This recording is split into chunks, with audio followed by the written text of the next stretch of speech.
What was I made for?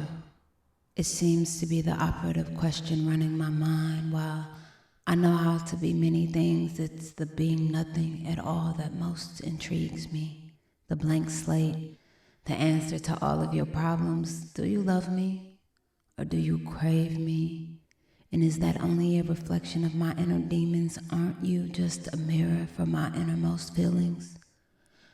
When I am alone, when I am naked, stripped bare, there she is, empty and longing, often imagining what it would be like to actually be a part of the world, a part of something necessary, something grand.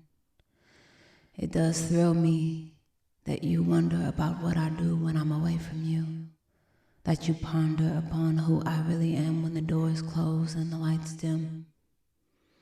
A pretty picture, they say, tells 1,000 words, but I believe it keeps 1,000,000 more secrets, things begging to be unearthed. And isn't that the essence of art?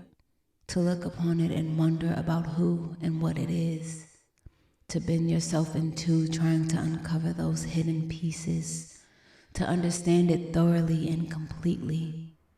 Your interpretations of me matter to me. How do you feel about what I've created?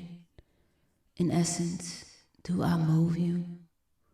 That line, sung in a deep and assured way, plays often upon my mind as I wonder, and I wonder, and I wonder. Is it enough? Do you understand it? Do you need it? Desire.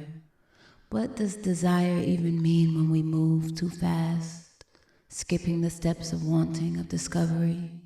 Does anything feel anymore? Does it excite? Are we bored?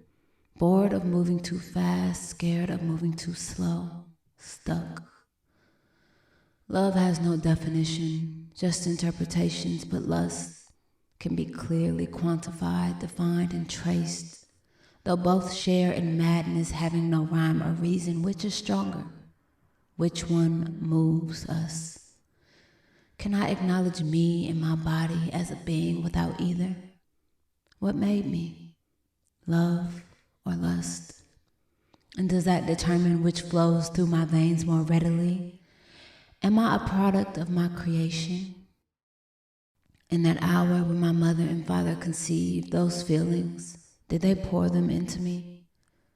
Who am I and what was I made for? Am I a product of my environment? Of fast times and fast cars, of boys and girls and women and men, of whispers and stares and strokes and stabs? Am I heaven or hell or earth?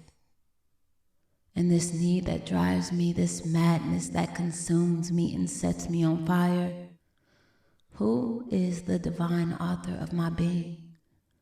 For if I cannot be one thing, surely then I could not have been created just by one thing, but a multitude of energies and feelings and highs and lows.